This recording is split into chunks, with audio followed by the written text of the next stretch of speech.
प्रिय देशवासियों, आपको सशक्त नमन। आज हम चर्चा करेंगे 1/10/2024 को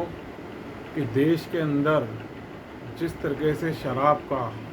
कानूनी और अवैध तरीके से जो शराब बिक्री का मसला है,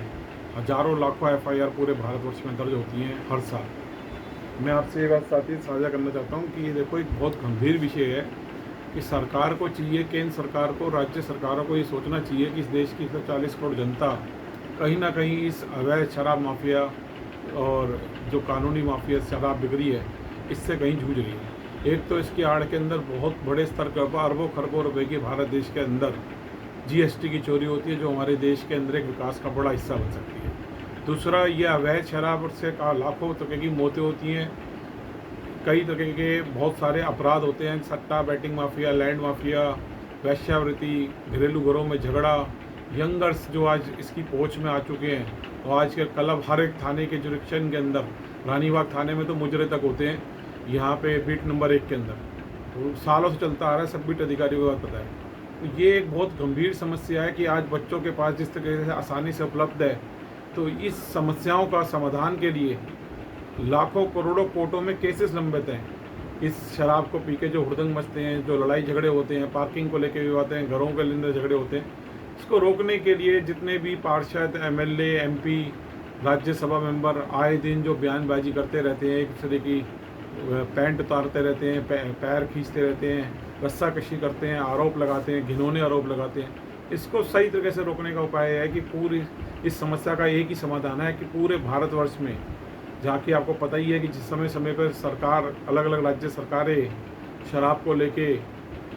शराबबंदी का कानून लाती है, लेकिन वहाँ शराब बिकती है अवैध तरीके से और माफियाओं का राज हो जाता है। और कोरोना के अंदर तो आपको पता ही है, जब पूरा भारत 2 बार बंद था, 2 टाइम कोरोना लगा, 2020 और 2021 में, तब भी ये शराब अवैध रूप से बिकी। इसका मतलब ये बिल्कुल साफ साफ है कि भारत देश के अंदर शराब का जो माफिया है वो सरकार से ज़्यादा ताकतवर है। केंद्र सरकार और राज्य सरकार दोनों से ताकतवर है। तो इस देश के केंद्र सरकार के सामने सबसे बड़ी चुनौती है कि इसको जितनी तरह की शराब के आड़ के अंदर जीएसटी की चोरी है, जितने तरह की अवैध शराब बिक्री है, इसको रोकने का सबसे सरल उपाय है कि सरकार इस समस्या का समाधान के लिए सबसे पहले तो जितनी भी शराब बिक्री है, लीगल इलीगल कहीं से भी,